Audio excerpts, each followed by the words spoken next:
Olá, você vai assistir a partir deste momento na Conexão TV mais um programa de audiência, em prol do coletivo apresentando o nosso amigo Paraná. Assista comigo. Mais uma entrevista na Conexão TV, hoje com o Marcelinho. O Marcelinho é um amigo nosso aí, quem não conhece o Marcelinho São João Nepomuceno, o assunto é sobre samaritano, né? E como o programa é aberto, né, para as pessoas que têm relevância na cidade e também muitas outras que a gente pode chamar. E hoje é com o Marcelinho, né, em prol do coletivo, chama o programa, e nós vamos conduzir essa conversa da melhor maneira possível. A gente sabe que tem muito para aprender com o Marcelinho sobre o samaritano. Marcelinho, fica à vontade para dar as suas considerações. Obrigado, Paraná. Obrigado, né, cumprimentar todos os ouvintes aí da Conexão TV. É uma honra, é um prazer muito grande estar participando desse programa, né? Que são chamados aí pessoas que têm alguma relevância. Eu me sinto muito honrado por isso, né? A gente tem feito um trabalho, você sabe bem, já há alguns anos nessa luta lá do samaritano, que é uma instituição que acolhe pessoas com problemas de álcool e outras drogas, né? E a gente faz esse acolhimento com o objetivo de tratar essas pessoas, de recuperar essas pessoas. É um centro de recuperação. O termo técnico é comunidade terapêutica. É uma honra estar aqui com você, para a gente poder bater esse papo. Marcelinho, seria bom você falar para a gente, né? Aquilo que você sabe, a gente começou junto e tal, eu tenho uma grande noção também lá do seu trabalho, por saber que seu trabalho é muito sério, é uma pessoa honrada, é uma pessoa que traz tudo muito certinho, muito bem trabalhado, com muita sinceridade, muita honestidade. Você, de fato, se realiza com aquele trabalho, né, Marcelinho? Sim. Eu na verdade, esse trabalho, ele é um fruto de algo que eu senti no coração, né? E juntos, né? A gente lá atrás, a gente buscou essa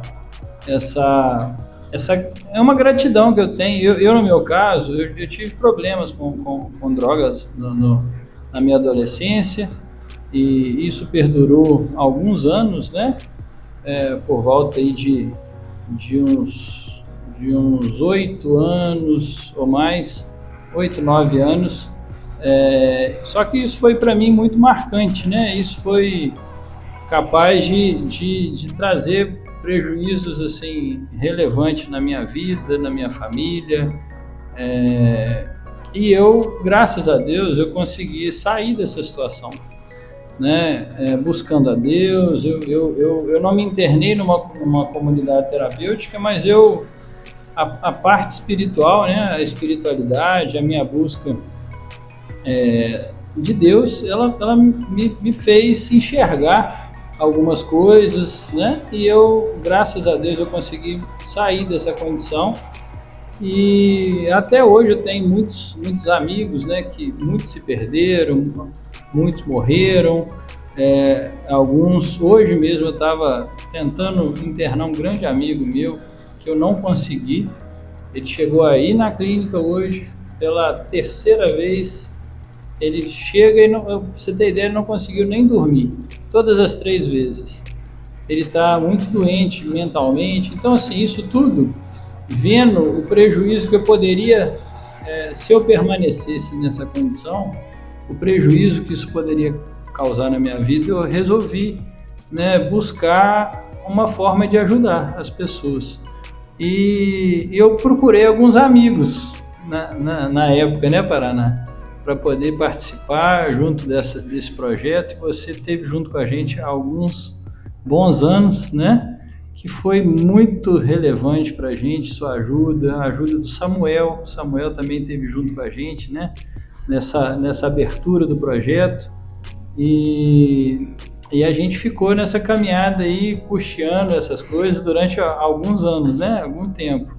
E graças a Deus a coisa foi crescendo, foi tomando corpo, foi o serviço, né? Quando ele é feito de maneira séria, né, com pessoas sérias como você, Samuel e tantos outros que participaram, que participam até hoje, né, isso traz uma credibilidade, né, onde as pessoas passam a acreditar no projeto, a vestir a camisa, a ver os resultados, que são, assim, só quem já perdeu alguém para as drogas e essa pessoa se recuperou sabe quanto é importante essa recuperação, né?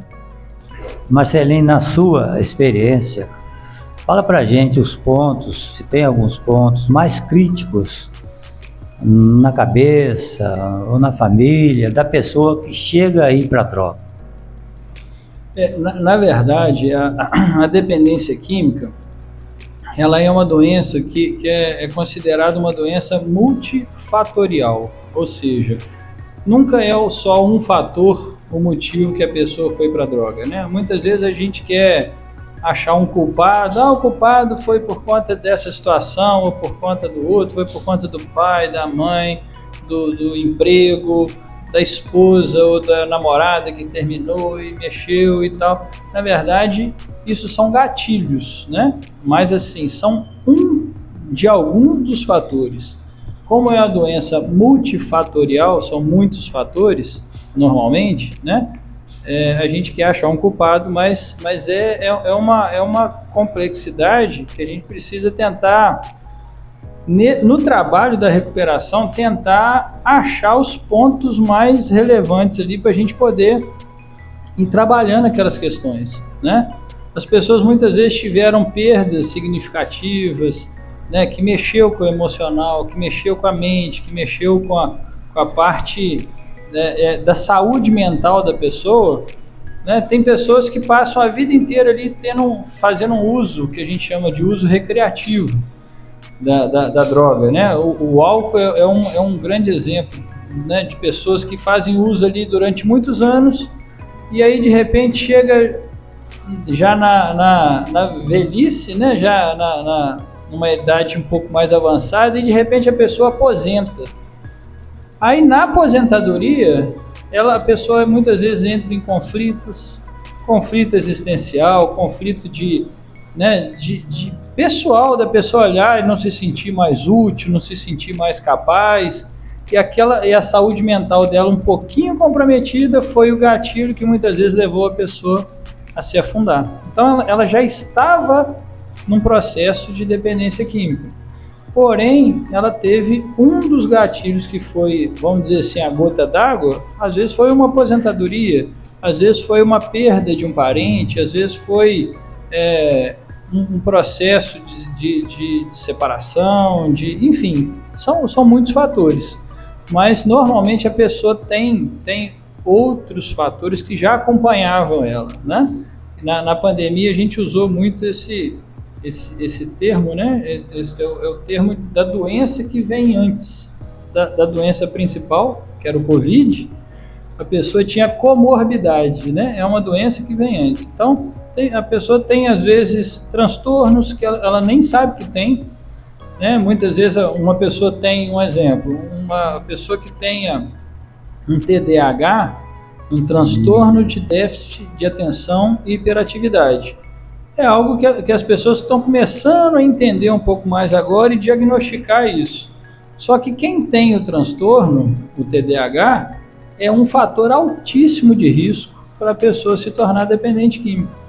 Então, a pessoa vai descobrir, por que eu virei um dependente químico? Aí que ela vai lembrar, fala assim, o que eu tinha? Ela falou, olha, você tem um TDAH, que não foi tratado, que não foi acompanhado, que não teve um acompanhamento psicológico, né, que não teve um psiquiatra para poder fazer um acompanhamento, um diagnóstico e um tratamento. Então, o TDAH não tratado foi o gatilho para a pessoa se tornar um dependente químico. Então, são muitos fatores. Tem pessoas que vão ter mais dificuldade de se tornar dependente químico e às vezes nem vai se tornar.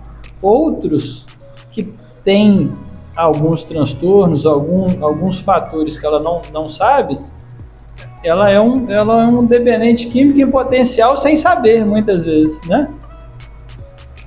Nesse caso, então, Marcelinho, pela sua explicação, não é apenas só um problema emocional. Porque o problema emocional pode causar tais coisas de uma tal maneira que, se ele afetar muito, a pessoa pode ir para a dependência química como um escape. Sim. Mas não é só emocional, pelo que você falou, tem multifatores aí. Não é só emocional, não. Emocional, na verdade, é o fator mais visível, assim, né? O emocional, você olha para a pessoa, de repente a pessoa deprime, a pessoa fica mais afastada do social, é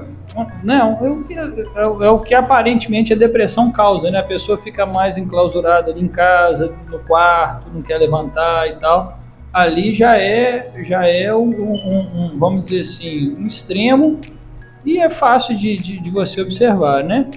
E nem sempre, assim, o que acontece é que quando a pessoa tem um problema de saúde mental significativo, né, uma depressão, algo do tipo, né, uma bipolaridade diagnosticada, se ela não estiver fazendo uso de drogas, ela não vai ter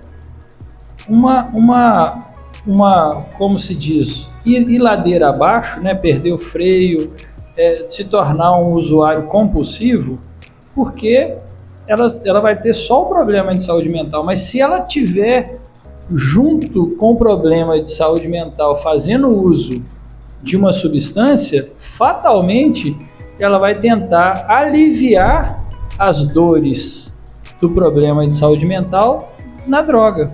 Porque a droga, de fato, ela traz um alívio. A droga, se falar que a droga é ruim, é mentira, porque senão ninguém usava. Por que as pessoas bebem? É porque elas se sentem, né, tem ali um momento de euforia, de alegria. As pessoas muitas vezes tímidas saem, quer buscar como eu posso dizer, uma maneira de se soltar diante dos amigos, diante da família, enfim, se soltar. Às vezes ela é muito tímida, aí ela fala, funcionou para mim. E aquilo, às vezes a timidez que oprimia ela falou assim, não, eu já achei o caminho de sair da timidez. Né? É a mesma coisa da depressão, não, eu estou muito triste, não, agora eu bebendo eu fico alegre. Só que isso, ela já tinha um problema anterior, que era uma timidez, que ela tinha uma depressão leve, né? Às vezes não tratada, poderia piorar lá na frente. Mas ela buscou, aos poucos ela vai buscando uma fuga, né? A droga é uma fuga da realidade, uma fuga de uma tristeza, uma fuga de um sentimento que muitas vezes a gente não percebe, mas é uma fuga. E isso para a pessoa que já tem um gatilho de uma dependência, de um problema de saúde mental qualquer, é um problema sério, porque ela, muito provavelmente, ela vai entrar num processo de compulsividade, né? Onde ela vai cada vez mais querer buscar o alívio, porque o agravo da saúde mental vai ir acontecendo, naturalmente, porque ela não está tratando. E quanto mais agravando o problema de saúde mental dela, mais ela vai buscar o alívio na substância, né, psicoativa. Eu percebo, Marcelo, que a grande maioria das pessoas que são levadas para essas clínicas, elas têm resistência de chegar até lá. Sim. Você poderia explicar por que motivo elas têm? É porque, na verdade, elas protegem o uso, né? Tipo assim, tudo aquilo que atrapalha o uso, ela vai tentar proteger daquilo.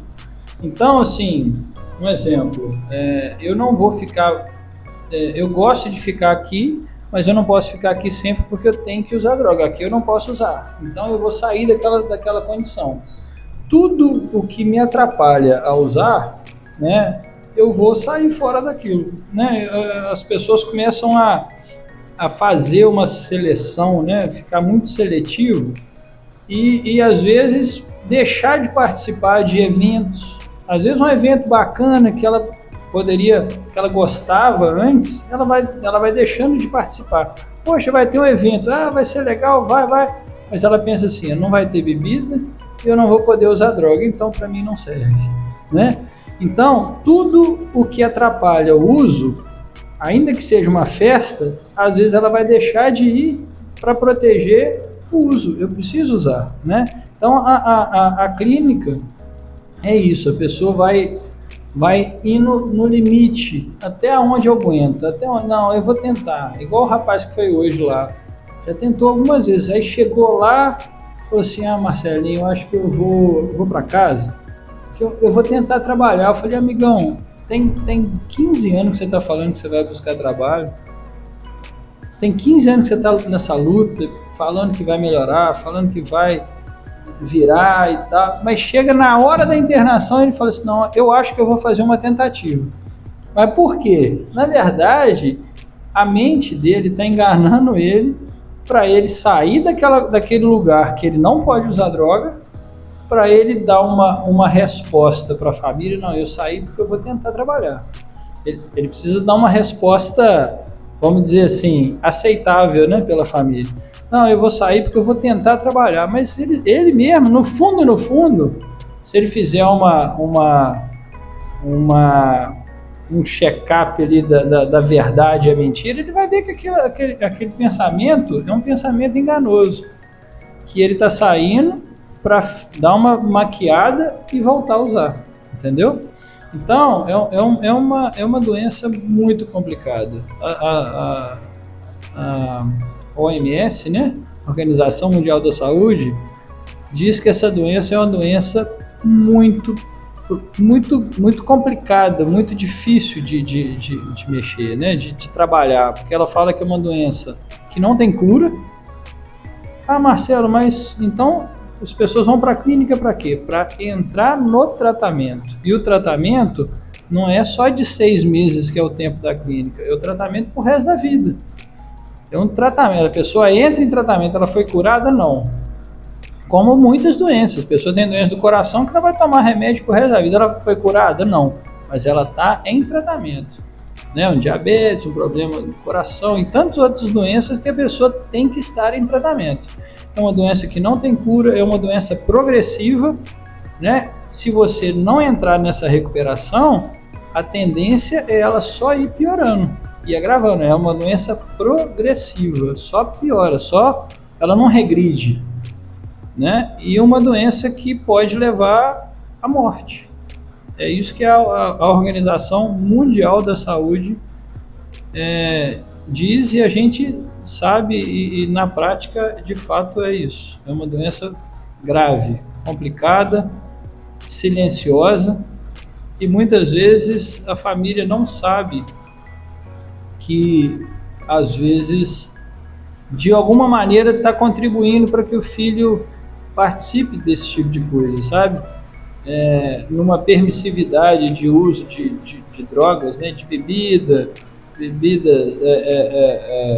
fazendo os esquentas nas casas, dentro da casa com os pais, com a permissão dos pais, às vezes menores de idade, né? E a gente sabe que quanto mais novo a pessoa começa a fazer uso dessa substância, de qualquer substância, inclusive e principalmente, né, o álcool, quanto mais novo, maior o risco dela se tornar um dependente químico. Isso é comprovado, isso é estatístico, isso é científico e é fato, né? Marcelo, você acredita, é uma pergunta que eu posso fazer, que você veio desse meio, você ficou também por um período nesse meio, a pessoa percebe o abismo que ela está caindo?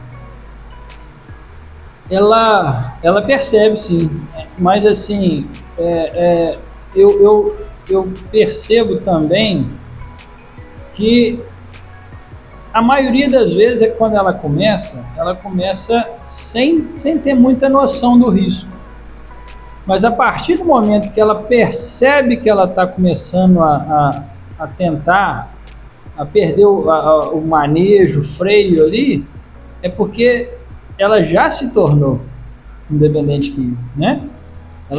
Porque não existe dose segura Ah, não, eu vou usar um pouquinho, talvez eu não tenha problema. Tem pessoas que usaram maconha, né, que é uma droga, infelizmente, cada vez mais comum, né, o uso mais frequente, mas é uma droga com poder de destruição que a pessoa não sabe. Fulano usa tem muito tempo, fulano lá eu conheço um maconheiro velho, já o cara tem 60, tem 70 anos e usa. É o que eu falo. Às vezes, aquela pessoa não teve a predisposição. Mas tem muitas pessoas que têm a predisposição e não sabem. Eu também conheço pessoas que me procuraram, que perderam aqui em São João, não precisa ir longe. Eu conheço numa realidade de 2, 3 anos atrás, eu conheço pessoas que os filhos lá novinhos, lá com 13, 14, 15 anos, começaram a fazer uso da substância e adquiriram para si uma doença que não tem cura, a esquizofrenia. E a esquizofrenia, a maior causadora da doença não é a cocaína, não é crack, não é êxtase, não é nada, é a maconha. Então, a maconha traz prejuízos absurdos, muitas vezes a longo prazo, né? A pessoa começa a usar para ficar calmo, tranquilo, lá na frente, com o uso prolongado, ela vai ficar ansiosa, ela vai ficar depressiva, ela vai ter problemas de saúde mental grave, né, porque ela causa prejuízo, muitas vezes a longo prazo. É a mesma coisa que o alcoólatra. Não, eu tomo aqui, não tem problema. Não tem problema hoje, mas amanhã ele vai estar com problema, muitas vezes, no aparelho, né, a parte digestiva, às vezes no fígado comprometido, pâncreas, enfim. Aí, quando ele for ver, como tantas outras substâncias, né, o cigarro, o álcool, às vezes ele vai comprometer, depois de, a maioria das vezes, o álcool, o perfil da pessoa que chega lá na clínica, são pessoas com mais de 40 anos, ou seja, ela já usou durante 20, 30 anos o álcool. Aí, lá na frente, eu tô cansado de ver pessoas chegando assim, vomitando sangue, com problema grave. A gente, infelizmente, a pessoa foi para lá totalmente tomada. Aí a gente tentou e tal, agravou a doença, a gente mandou para o hospital e ficou ali mais um tempo tentando recuperar, mas foi para lá tarde, né? Então, assim, quanto antes a pessoa, você falou, será que a pessoa percebe? Às vezes a pessoa até percebe, mas ela já não dá conta de parar, né? Infelizmente. Eu percebi, Marcelo, por ter participado de um bom período contigo. Sim. Lá, no meio dessas pessoas, os usuários de crack, eles têm uma mania assim, de mentir com muita facilidade, e uma mentira assim bem parecendo que para ele é verdade.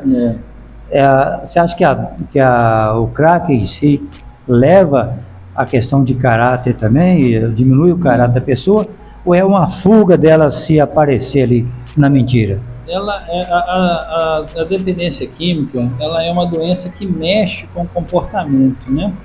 Ela mexe com o comportamento das pessoas. É uma doença que mexe, às vezes a pessoa olha diagnosticando a parte do caráter, mas na verdade, vamos dizer assim, porque a doença, ela tem algumas características, né? Cada substância tem algumas características, e pelo fato da cocaína e principalmente do crack ser uma substância que causa uma dependência muito grande, e o pico, vamos dizer assim, de efeito dela é muito rápido, e quanto mais rápido é o efeito, maior o dano, né, maior a capacidade de tornar a pessoa dependente. Então a pessoa fica tão fissurada e ela começa, assim, a grande maioria das vezes, a cometer pequenas pequenos furtos, pequenas mentiras. E quando ela vai vendo que vai dando certo aquilo, ela fala assim, rapaz, eu consegui fazendo essa mentirinha aqui, eu consegui a substância. E aquilo fica gravado na mente dela. Então, a droga, ela trabalha na mente da pessoa, o que a gente chama de sistema de recompensa. O que é isso? A droga, a pessoa está em busca do prazer, né? Então, ela mexe no cérebro nesse sisteminha que chama sistema de recompensa, que é chamado de sistema de recompensa. Ela entra num ciclo literalmente vicioso, onde ela usa, para de usar porque acabou, ela entra em crise de abstinência, vem a fissura, e ela quer retornar para o pico do prazer. E o prazer do crack é minutos ali, minutos. Então, ela gasta ali 50, 20, 30, 40, 50, 100 reais, tu usou, acabou. Só que aí vem a fissura de uma forma muito forte. E ela pensa assim, bem, eu não posso gastar o dinheiro, eu já não tenho mais dinheiro, o que eu posso? Aí ele vem, pensa, eu preciso muito. Aí ele pega e fala assim, isso aqui nem é tão importante para mim. Isso aqui tá enfeitando aqui, mas eu acho melhor eu ter o prazer. O prazer se torna mais importante do que o enfeite na mesa, do que depois a presença dos filhos, depois do que o trabalho, do que, né? Então, esse sistema de recompensa, onde a pessoa vai buscar uma maneira, um trabalho, uma função, para poder ser recompensado com o quê? A recompensa é o prazer, é o ápice, né? Aí ele acabou de usar, ele já entra de novo no ciclo. Fissura, a busca, e aí, infelizmente, o dependente químico, vamos dizer assim, a arma que ele tem é a manipulação. A manipulação, porque quando ele fala assim, mãe, eu perdi meu tênis, na verdade ele trocou na biqueira. Perdi meu tênis, eu tava lá e tal, aí a mãe dele fala assim, tudo bem meu filho, eu vou te dar um outro tênis. Aí ele fica com aquele tênis um tempinho, no primeiro uso que ele tiver, que ele voltar àquele período de fissura, ele troca o tênis de novo. Dependente químico troca de tênis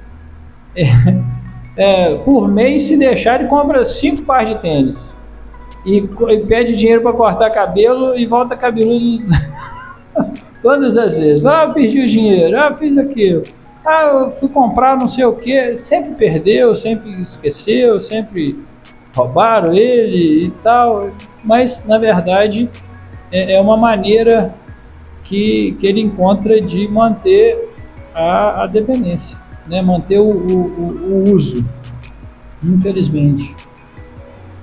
Outra coisa que eu percebi, Marcelo, estando lá com você, ajudando, eles não têm sensibilidade pelo sofrimento da família. Eles percebem isso porque a dependência é muito forte, é maior do que a família que ele tem. Assim, na verdade, eles amam a família, amam mesmo. Só que é o que eu te falei, o grau de importância, a droga ela vai fazendo a escala de valores, né? A escala de necessidade, é quase uma necessidade fisiológica, é uma necessidade de a pessoa que está com sede, ela faz coisas que você fala que tem água a não sei quantos quilômetros daqui, ela vai atrás, né? Então, assim, a necessidade do uso faz com que ela coloque a família em segundo plano, né? Então, assim, não é que a família não seja importante, mas a droga se tornou muito mais importante, né? Isso a gente, no dia a dia, a gente vê que causa muita dor e sofrimento na família, porque a família não entende que isso é uma característica da doença. A partir do momento que essa pessoa entrar no processo de recuperação e parar de usar a substância, né, sair do período ali né, vamos dizer assim, até uns 40 dias, onde tem ainda o resquício da droga no organismo, aquela coisa toda, né, da abstinência. Quando a pessoa para de usar, a pessoa ela deixa de ser uma pessoa disfuncional para voltar tudo a funcionar, inclusive a família, o amor da família, o carinho dos filhos, a atenção da esposa, né? Por quê? Porque a droga tornou a pessoa disfuncional, ela passou a não funcionar em nada, ela não funciona no trabalho. Ah, mas por quê? Porque primeiro ela começou a dando desculpa para faltar na segunda-feira.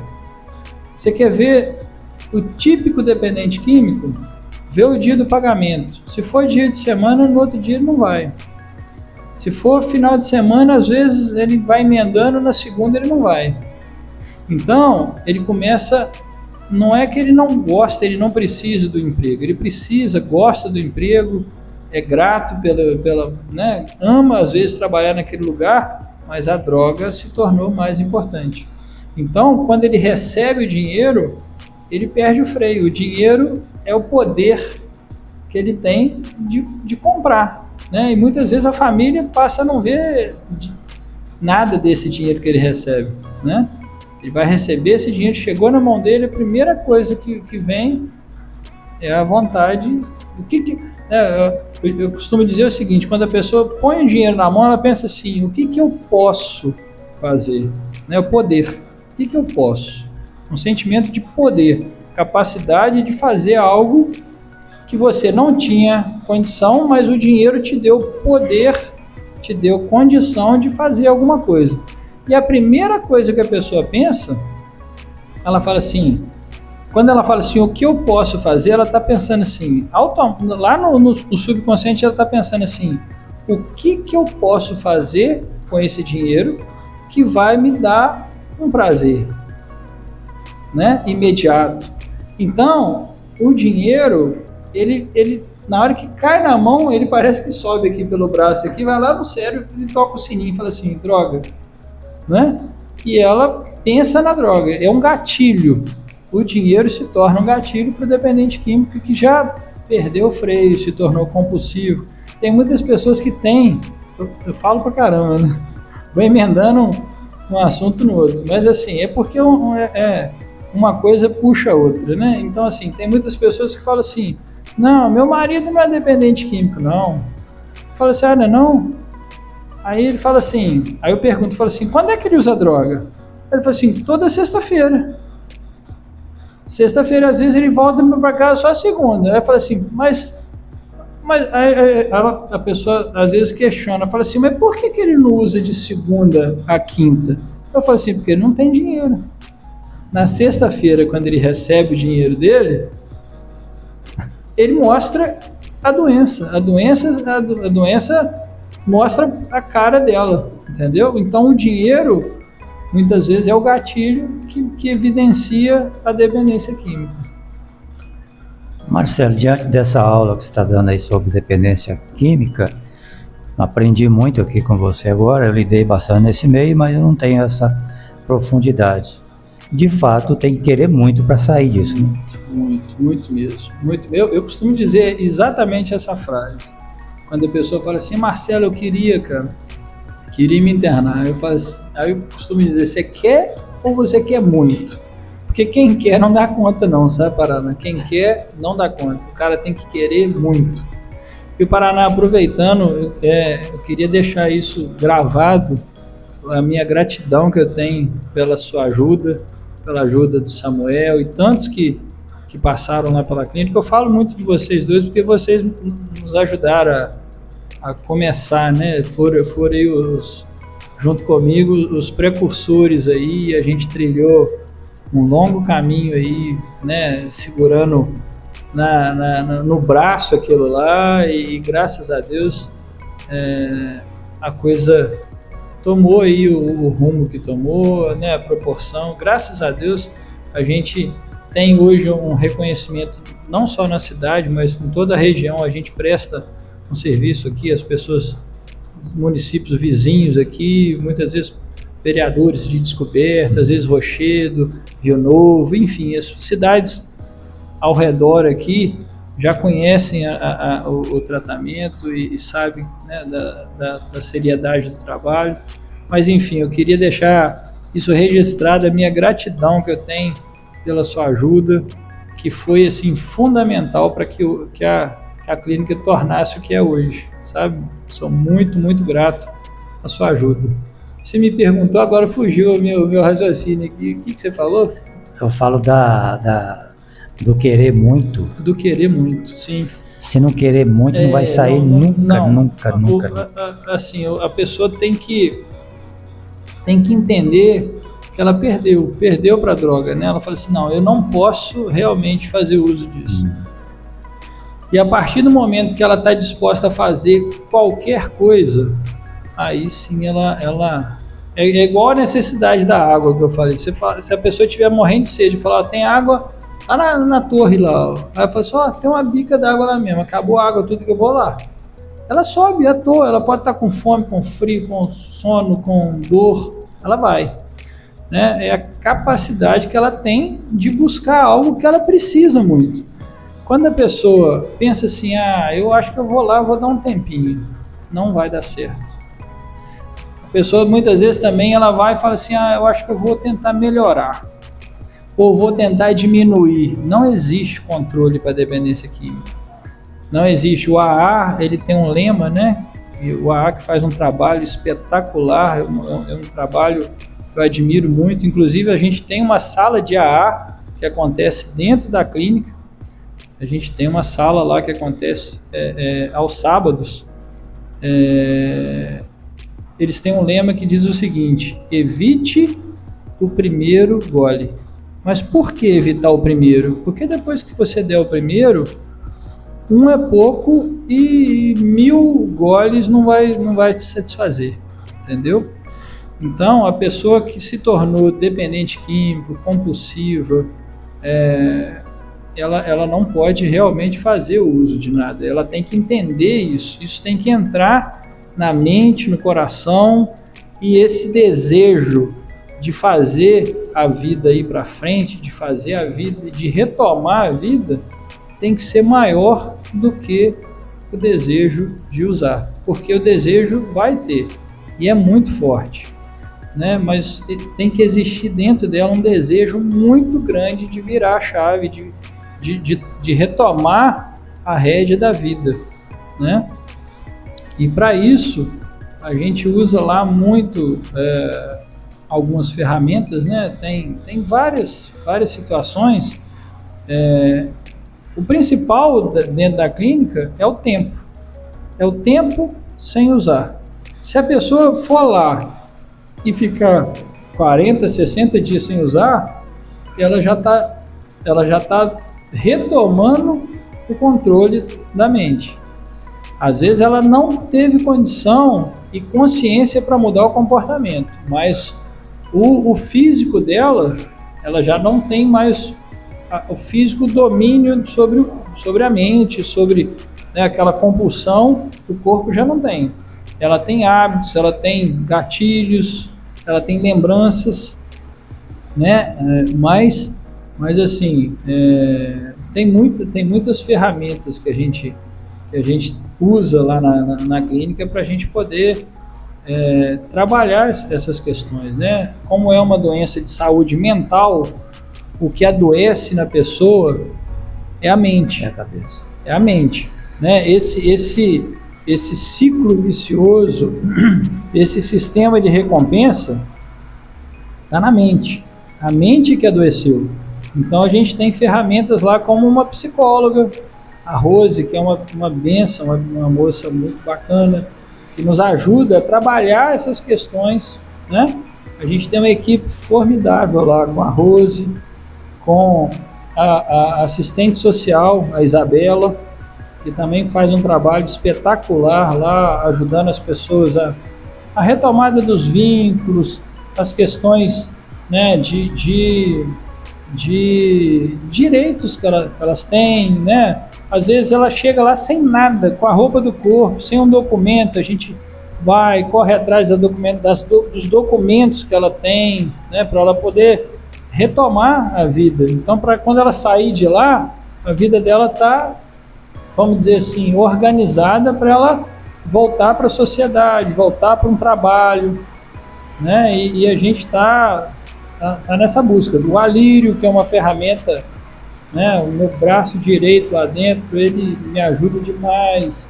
É um cara que está comigo também, com a gente, né? Desde do início. É um cara que ama o que faz, já passou também na pele o problema da dependência e hoje faz um trabalho muito bacana com os meninos lá. Ele é um terapeuta, ele é um cara que está junto com os meninos, aconselhando e sendo um motivador ali para a turma. Hoje, Marcelo, você tem quantos lá na sua clínica? Hoje a capacidade da clínica é de 40 pessoas. 40 pessoas. Normalmente hoje eu coloquei mais 6 vagas. Nós temos 46 acolhimentos lá. E tem demanda. Hã? E tem demanda. E tem demanda, Paraná, infelizmente. Mas eu falo isso, Paraná, tem quase 20 anos que eu falo isso, que eu penso nisso, depois que eu entendi que a dependência química, ela é matemática. E quando eu falo matemática, é o seguinte, existe um número. Quando você fala assim, olha, 100 pessoas fizeram uso de substância. Quantas se tornaram dependentes químicas? Das 100 se tornaram 25, 27, 30, não sei. Vamos supor que 20 pessoas se tornaram dependentes químicos. Marcelo, então 20%? Vamos supor que seja menos. Não, Marcelo, 5%. Então 5 pessoas a cada 100 se tornaram dependentes químicos. Beleza. Não, mas 5% é muito pouco. Agora você pega o número de experimentação que tem acontecido cada vez mais. As pessoas têm experimentado cada vez mais novo, cada vez em quantidades maiores, né? A maconha de hoje não é a maconha do passado, né? Eles estão fazendo mudança genética nela. A cocaína de hoje não é a cocaína do passado. Também há quem diga que é o crack em forma de você inalar, né? Então, assim, hoje a cocaína está prendendo pessoas de forma que não prendia, né? Desculpa. Então, quando eu falo que é matemática, é porque são números. Se são 100, são 5 pessoas. E se são 1000 pessoas experimentando? São, né, o que? 50? Então, aí você vai aumentando os números. Você pega uma cidade com 30 mil habitantes. Quantas pessoas? Existe números. E esses números estão sendo mostrados, né? Os homens têm usado e as mulheres têm usado cada vez mais, em volumes cada vez mais preocupantes, inclusive para as autoridades. Há pouco tempo eu fui chamado lá na Câmara Municipal pelos vereadores para dizer que eles estão muito preocupados com o aumento do uso das mulheres, da dependência química, né, e das mulheres que estão em situação comprometedora, situação de rua, situação, né, que comprometeu a vida delas, né? Então, assim, é matemático, é percentual. Marcelo, isso tende, pelo que você falou da evolução maligna da cocaína, que a cocaína de hoje não é a mesma de ontem, não. A maconha de hoje não é a mesma de ontem, isso é muito mais grave que a gente possa imaginar. É assim. A gente não tem noção, Marcelo, em que ponto vai parar isso. Eu costumo dizer, Paraná, que só existe uma maneira disso regredir, que são políticas públicas. Se você for pegar exemplos de lugares que deram certo são políticas públicas, sabe? São gestores, são prefeitos, são governadores, são presidentes que tomaram a rédea do negócio, entenderam essa gravidade, né? Às vezes não é nem culpa do gestor, porque o gestor, muitas vezes, ele não entende de tudo, né? Ele não entende do sistema financeiro completamente, ele não entende sobre a questão de saúde, né? Mas ele tem que ajudar o hospital, ele tem que ajudar a segurança pública, ele tem que entender um pouquinho de cada coisa. E a dependência química, às vezes, não é culpa, né, muitas vezes dos gestores, mas a partir do momento que eles entenderem a gravidade da situação, eles precisam fazer o máximo de uma forma investimentos financeiros, porque muitas vezes você investe em coisas que as pessoas vão ver, porque isso agrada, né? Politicamente agrada.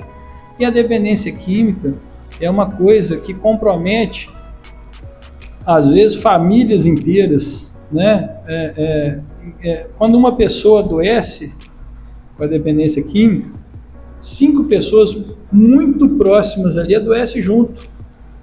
As pessoas sofrem junto e lutam junto, e muitas vezes aquele desgaste durante anos, uns vão abandonando o barco, às vezes sobra só a mãe, o pai, né?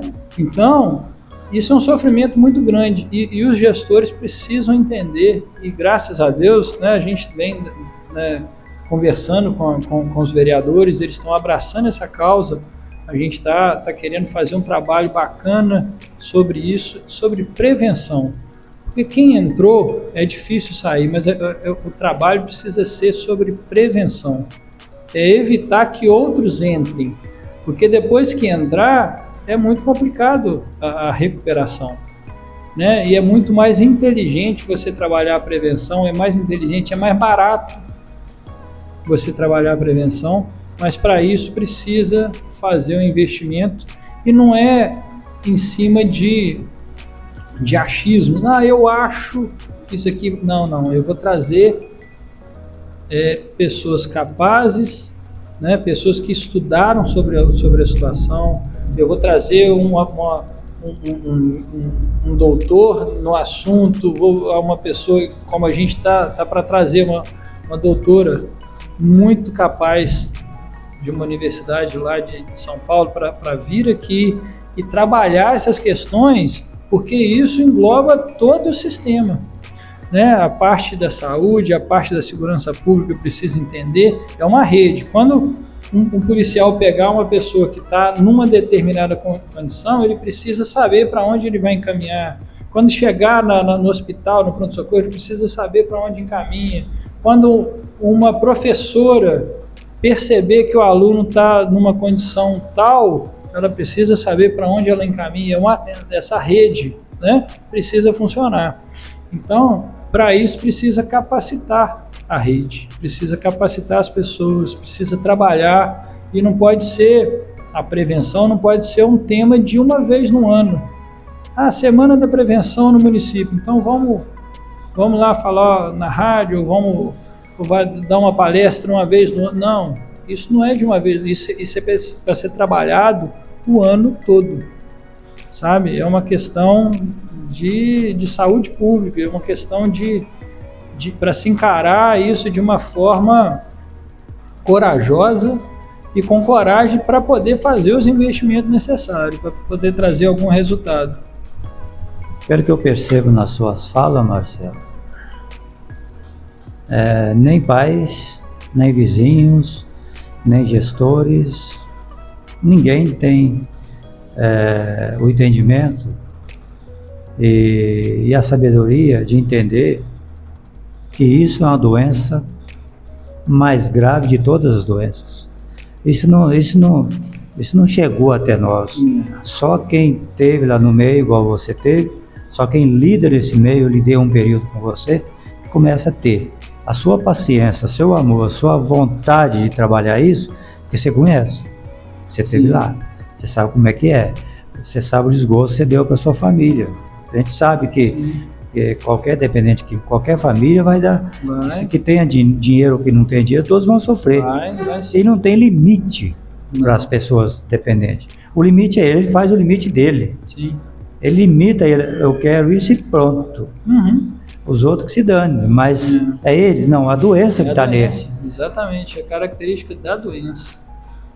Isso é muito sério, muito grave. Infelizmente, a gente não vê muita perspectiva, né?